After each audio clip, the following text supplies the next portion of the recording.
In just a few months of 1918, a single flu killed more people than the entire 4 years of the First World War. An estimated 50 million lives were lost. And the most unsettling part is that it barely touched the old. It struck down the strong and the young in the prime of their lives. History gave it a name, the Spanish flu, but it almost certainly did not begin in Spain. That name is one of the great injustices in the history of medicine. And the reason behind it says a great deal about how the world hid its own tragedy. Imagine walking into a hospital that year, expecting to face an ordinary flu. Within weeks, you would watch the world you knew disappear and realize you were facing something humanity had never seen. This was the life of a nurse in 1918. To understand what those people lived through, you have to go back to the start of 1918. The world was already exhausted. The First World War had dragged millions of soldiers into crowded, cold, filthy trenches. The perfect place for a virus to find weakened bodies packed close together. The first recorded cases were not in Europe and not in Spain. They were in the United States. On March 4th, 1918, an army cook named Albert Gitchell fell ill at a base in Kansas called Camp Funston. Within days, more than 500 soldiers at the same camp were sick. From those camps, the soldiers shipped out to the war in Europe and carried the virus with them. In packed vessels crossing the ocean, they traveled with an invisible passenger. The war that was meant to unite the world became the greatest rout of contagion in history. And here is the truth about the name. Europe was at war, and the newspapers of the warring nations were censored. To speak of a disease that was felling soldiers meant weakening morale. So the press simply went silent. Spain, however, was neutral. It had no wartime censorship. Its newspapers reported the epidemic freely, in full detail. When even King Alfonso XIII fell ill, the whole world read about it. And since the news seemed to come only from there, it looked as if everything had begun in Spain. That is how a disease that likely began on the other side of the ocean took the name of a country whose only crime was the courage to tell the truth. Spain was punished with the blame for the one thing it did right. It did not hide. Remember that, because the silence of the other countries would cost the world dearly. At first, in April and May of 1918, the disease seemed almost ordinary. Fever, aches, fatigue, and within a few days the person recovered. This was the first wave. Doctors let their guard down. Almost everyone believed it would soon pass. It was the great mistake of the moment. Because the virus did not go away. It hid, circulated through the battlefields, and it changed. When it returned, in the autumn of 1918, it was something else entirely. Faster, crueler, and aiming at exactly the people who should have been the hardest to kill. There were 3 waves in the story of the Spanish flu. The first, mild, in the spring of 1918. The second, in the autumn, devastating. And a third, in the winter and early 1919. The second wave was the one that killed almost everyone, and it was the one the hospitals met head-on. In October of 1918, in the United States alone, roughly 195,000 people died in a single month. It was the deadliest month in the nation's history. The morgues had no room. There were no coffins. There was no ground left to bury the dead. What frightened people most was the speed. A person could wake up healthy in the morning, feel the first symptoms at noon, and be dying by nightfall. In some cases, death came in less than 12 hours. A nurse might talk with a patient in the afternoon and find him gone by dawn. Doctors described a terrifying sign. 2 dark spots would appear on the sick person's cheekbones. Within hours, the whole face turned blue, then purple from lack of oxygen. They called it the purple death. The reason was brutal. The lungs filled with fluid so fast that the sick literally drowned from the inside, still alive on dry land. There were no antibiotics. There were no ventilators. Nurses held hands with nothing left to offer but their own presence. But the most inexplicable detail was in who died. In an ordinary flu, it is the babies and the elderly who die. Not here. The Spanish flu had a preference for young adults, people between 20 and 40, at the peak of their strength and health. Doctors call it the W curve. Picture a graph of deaths by age. In a normal flu, it rises among infants and among the old, forming a U. In 1918, a third peak appeared, right in the middle, exactly where no one should have been dying. Strong young people falling by the thousands. Why? The most accepted explanation is cruel in its irony. The young, strong immune system reacted to the virus in an overwhelming way, a reaction called a cytokine storm. The body itself, trying to defend itself, destroyed its own lungs. The stronger the person, the more dangerous their own defense. And that was the cruelest thing of all. Those who died were young, in the prime of life. Soldiers who had survived the trenches. Young mothers. Factory workers. Men about to be married. The death rate among young adults rose to as much as 20 times higher than in normal years. The disease chose neither rich nor poor. It struck seamstresses and generals, presidents and beggars. It is estimated that about 1/3 of all humanity, 500 million people, was infected. 1 in every 3 human beings alive at that moment. And the virus reached every corner of the planet. Remote villages in Alaska were wiped out. Entire islands in the Pacific lost much of their population. In South Africa, it is estimated that around 300,000 people died in just 6 weeks. Nowhere was far enough away. At the center of the storm were the hospitals, which overflowed in days. Beds in the hallways, on the floor, in tents thrown up in gyms, churches, and warehouses. There were not enough nurses in the world for so many sick. The shortage was so severe that the American Red Cross created a committee just for the flu and went out recruiting volunteers in desperation. They asked anyone who had taken even a single basic nursing course for help. Housewives, teachers, students, all called to the front line. In some cities, the shortage of nurses was so critical that the Red Cross asked companies to release employees during the day, just so they could care for the sick at night. It was an improvised army of ordinary people against an invisible enemy. And those volunteers and nurses paid a terrible price. Caring for the sick meant breathing the same closed air day after day. Many fell ill. Many died. It was not rare for a nurse to bury colleagues who, weeks earlier, had sworn to care for others to the very end and had kept their word. With no medicine that worked, the treatment was almost medieval. Rest, fluids, fresh air, cool cloths for the fever. Some cities set up open-air hospitals, betting that sun and wind would help. It was all they had. The medicine of the time had its hands tied. One thing must be remembered. In 1918, no one knew what a flu virus was. Scientists believed the culprit was a bacterium. They were hunting the wrong enemy. The true virus of the Spanish flu would only be identified and rebuilt by scientists decades later, in our own time. So governments turned to the only weapon they had, distance. Came the orders to close schools, churches, theaters, and cinemas. To ban gatherings. To stagger work hours. These were the very same measures the world would rediscover, astonished, a century later. And the masks appeared. In September of 1918, the Red Cross recommended 2-layer gauze masks. Entire cities made them mandatory. In some places, anyone walking the streets without a mask was fined, or even arrested. Photographs from the time show streets full of covered faces. But not every city acted the same way. And here's a lesson that cost lives. The cities that closed everything early and kept it closed longer had far fewer deaths. Those that hesitated or reopened too quickly to protect commerce paid with mountains of coffins. There were even cities that kept schools open at the height of the second wave, arguing that children would be safer and better watched there than in poor, crowded homes. Every city made its bet, and the virus collected on every miscalculation. The pandemic did not only kill people, it stopped life itself. With so many sick, there were not enough doctors, not enough grave diggers, no one to drive the streetcars or deliver the milk. Entire cities fell silent, the streets empty, the windows shut.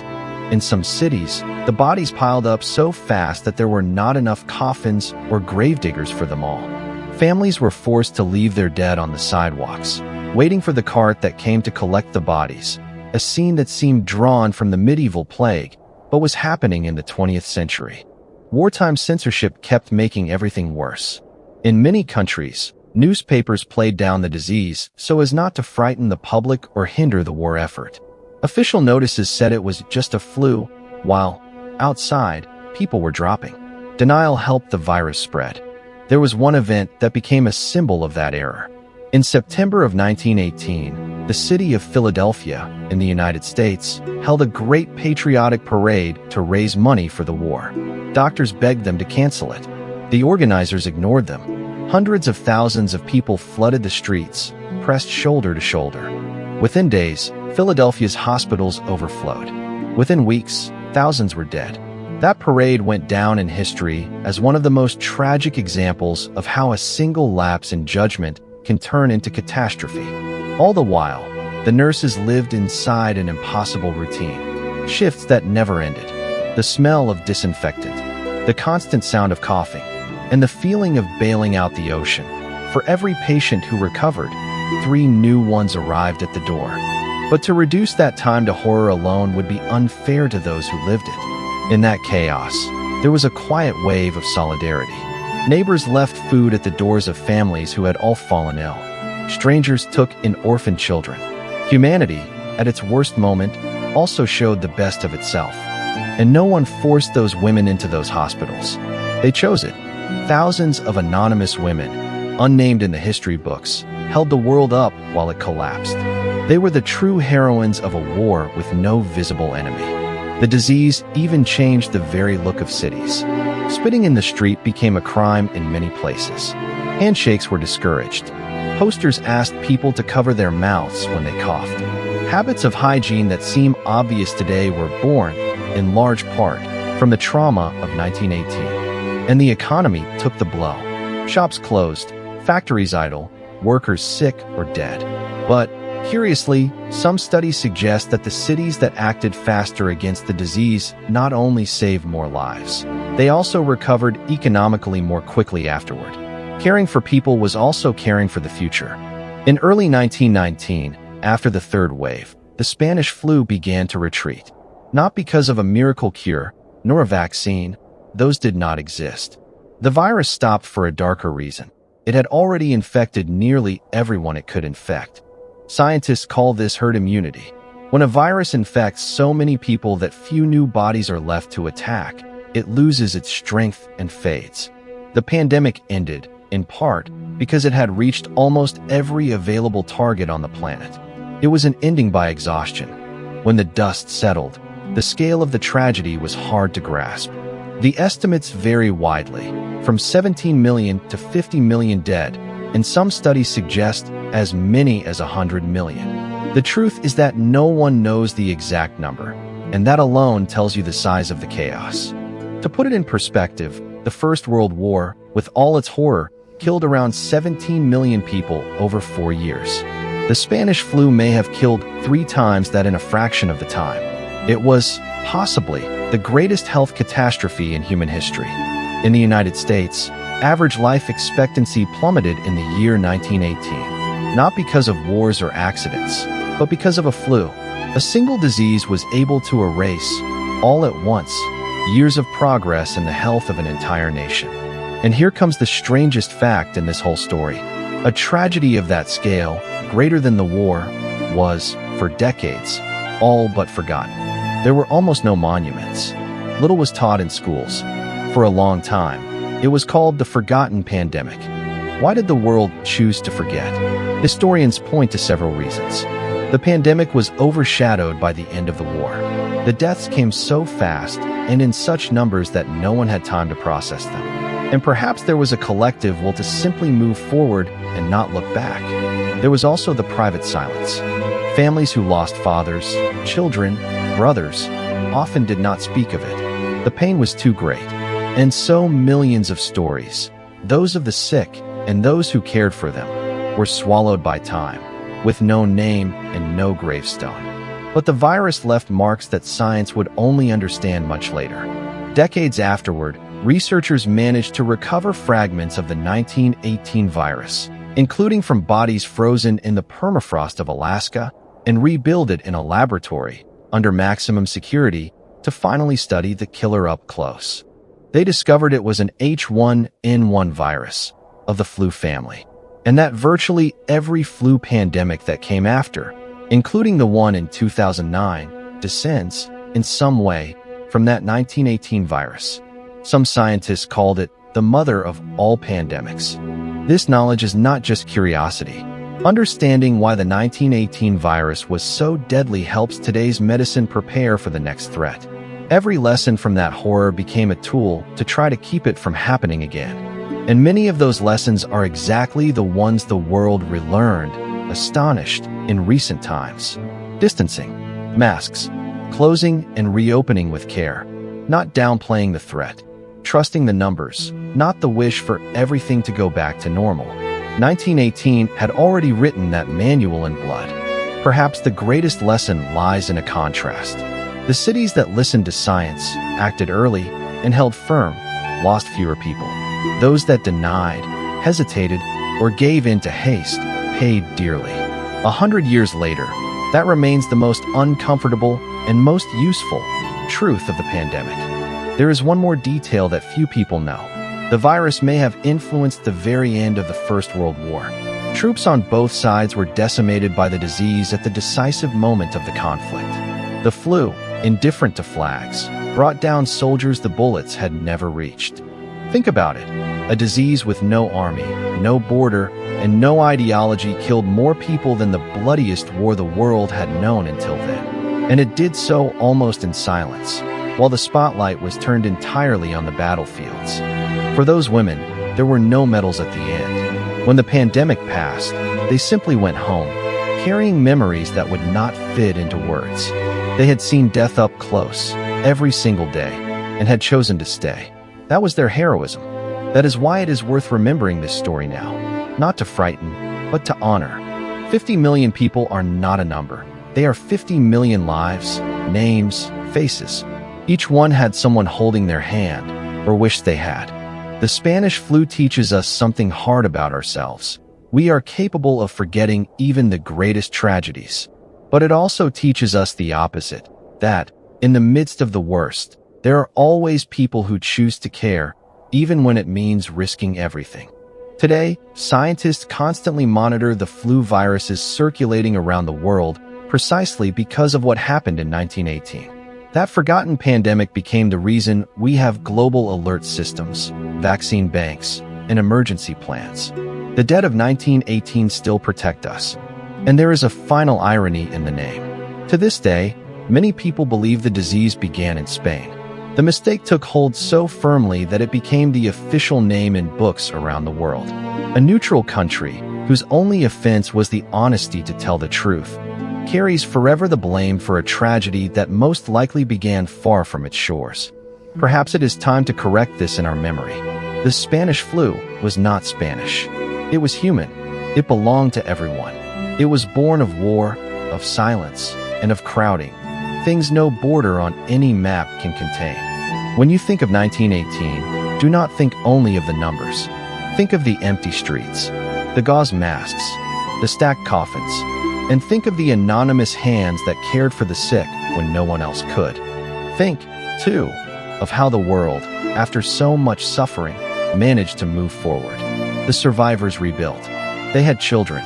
The cities filled again. Life, stubborn, prevailed, and perhaps that is the most beautiful part of the whole tragedy. But life only prevailed because someone paid the price of standing while everything fell. Doctors, nurses, volunteers, neighbors, ordinary people who, faced with the impossible, decided not to run. History rarely keeps their names. This is a small attempt not to forget. 100 years have passed, and the virus of 1918 still has things to teach us. About humility before nature, about the danger of silence and denial, and about the quiet strength of the people who care, expecting nothing in return. The Spanish flu was, at once, the greatest pandemic and the most forgotten in modern history.